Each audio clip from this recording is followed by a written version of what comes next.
ये मेरी पंचायत का मामला है। मेरा गांव गुड़ासी है और बाहर से क्षेत्र गांव के जितने भी ग्रामवासी पधारे हैं, युवा भाई पधारे हैं, उनका सबका स्वागत है। देखो, ये सूरवाल बांध ही नहीं, सवाई माधोपुर जिले में अभी तो पता नहीं कौन कौन से विकट संकट आने वाले हैं, आप लोगों को किसी को भी पता नहीं, क्योंकि सवाई माधोपुर संपूर्ण जिला क्या कि सवाई चक हो गया। शिक्षा का क्षेत्र हो, व्यापार का क्षेत्र हो, सभी क्षेत्रों में बाहर के लोग अधिग्रहण कर रहे हैं। चाहे राजनीति का क्षेत्र भी हो, तीनों क्षेत्रों में बाहर के लोग आकर, या व्यापार का क्षेत्र हो, जैसे कि जितने भी लोग बाहर के आ रहे हैं, पूरा व्यापार, चाहे अमरूद हो, चाहे रणथंभौर हो, चाहे कोई भी हो, सभी पूरा व्यापार बाहर जा रहा है। राजनीति के क्षेत्र में भी आप देख रहे हो, मैं ज़्यादा कुछ नहीं कहना चाहूँगा। बात करूं मैं, जैसे डूंगरी बांध का आप देख रहे हो, पिछले 3 महीनों से लगातार महापंचायतें मीटिंगें चल रही है और सरकार तक भी बराबर छोटी से छोटी बातें तक पहुंच रही है। जो सूरवाल डैम है सामने, इसकी एक कहानी है इसके पीछे। वो कहानी शायद आप ग्रामीणों को पता नहीं है, मैं बताना चाहूँगा। जैसे कि रणथंभौर है, पूरे विश्व भर के, पूरे संसार के लोग, अंग्रेज लोग रणथंभौर में दूर दराज के लोग आते हैं। वहाँ लोकल लोगों को, कम लोगों को, मात्र 5% भी नहीं, 2% लोगों को व्यापार मिला हुआ है, उस क्षेत्र से रोजगार मिला हुआ है। बाकी 95% वहाँ का जो पैसा है वो बाहर के लोग लेके जा रहे हैं, विदेशी लोग लेके जा रहे हैं। और हमारे यहाँ के सवाई माधोपुर जिले के बाहर के जो जिले हैं, बाहर के राज्य हैं, वो व्यापार पूरा बाहर लेके जा रहे हैं। उसी रणथंभौर से जुड़ा हुआ हमारा ये सूरवाल डैम है। सूरवाल डैम में अभी हाल ही में 1 करोड़ का बजट पर्यटन विभाग द्वारा जारी किया गया है, जिसमें से 40 लाख के लगभग यहाँ पे सूरवाल बांध में खर्च किए गए हैं पर्यटन विभाग में। यह सिंचाई विभाग के अधीन आता है। पर्यटन विभाग और सिंचाई विभाग दोनों में आपस में लड़ाई चल रही है।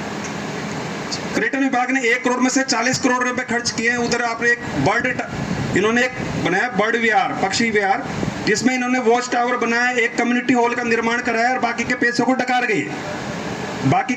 डकार गए। मात्र वहाँ पे मौके पे देखेंगे तो शायद मुझे लगता नहीं कि वॉच टावर भी है और चीजें भी है। जो पर्यटन विभाग का जो अधिकारी है, मैं इस लाइव के माध्यम से जो भी भाई बना रहे हैं उसको कहना चाहूंगा, 8 साल से टिका हुआ महान भ्रष्ट अधिकारी है।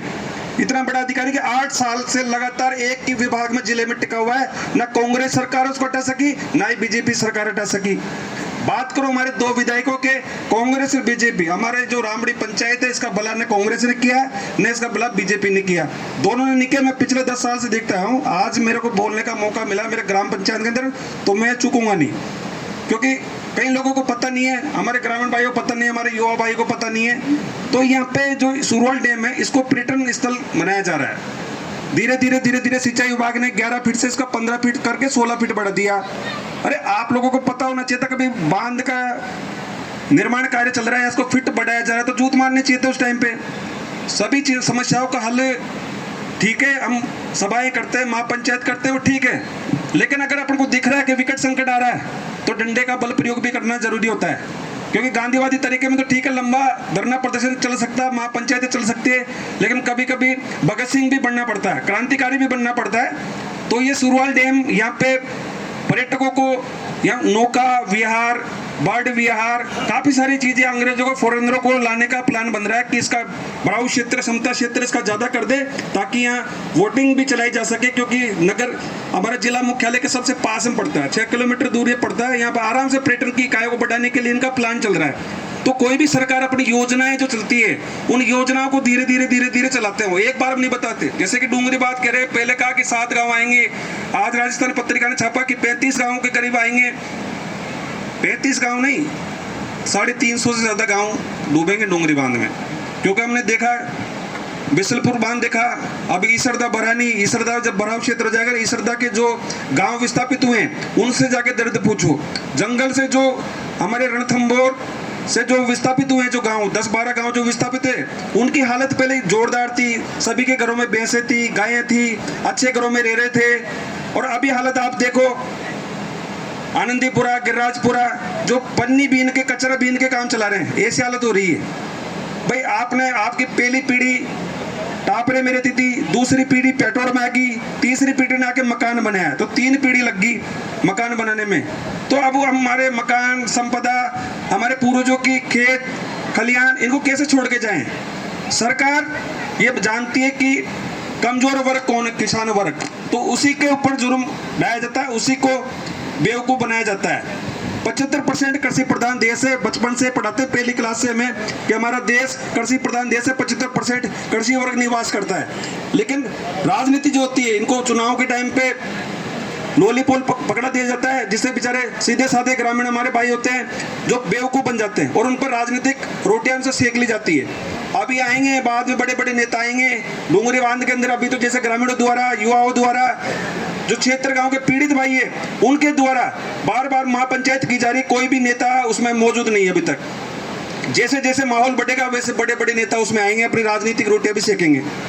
तो अभी जिस दमखम से डूंगरी भाइयों को, 36 गांवों को, मैं 76 गांवों को धन्यवाद देना चाहूंगा कि उन्होंने इतने दमखम से मुहिम छेड़ी हुई है कि पूरी सरकार का अंदर का पूरा सिस्टम मिला हुआ है। सरकार के किसी अधिकारी या ठेकेदार के पास में इतनी ताकत नहीं है कि डूंगरी में जाकर पत्थर लगा दे। उनको पता है ये गुजरात के गांधीवादी जातीय नहीं है, ये क्रांतिकारी मीणा गुजर भाई है। तुम पत्थर के ये पैर भी नहीं रख सकते। पहली बार तो डर बहुत खूब है, क्योंकि एक उलियाना गांव जैसे गांव ने पूरा सिस्टम हिला रखा है। जिले में क्या पूरे प्रदेश में उलियाना गांव फेमस है, तो वैसे ही हमारे मीणा गुजर भाई तो वैसे ही फेमस है हमारे। मैं धन्यवाद देना चाहूंगा जिन गुजर भाइयों ने जिनमें इतिहास का पन्ना जोड़ दिया। तो अब तो 2 और 36 जातियां मिल गई, तो डूंगरी बांध तो संभावना नहीं कि बन जाएगा, हो ही नहीं सकता। ये तो जो लोग राजनीतिक रोटियां सेक रहे हैं या जो भी अपन लोगों को गुमराह करने की कोशिश कर रहे हैं, तो वो गुमराह करते रहेंगे। बाकी हमारे जो क्षेत्र गांव के बुजुर्ग है, युवा साथी अपना काम कर रहे हैं। बाकी जो सुरवाल डैम है, इसकी आप आवाज़ उठानी पड़ेगी और कहीं ना कहीं सिंचाई विभाग और पर्यटन विभाग इसका दोषी है और इसके खिलाफ देखो 1-2 महापंचायत बड़ी करनी पड़ेगी। इसके बाद में आगे की प्लानिंग, आगे के दस्तावेज हम जुटाएंगे और इस पर आगे की कार्रवाई करेंगे। धन्यवाद।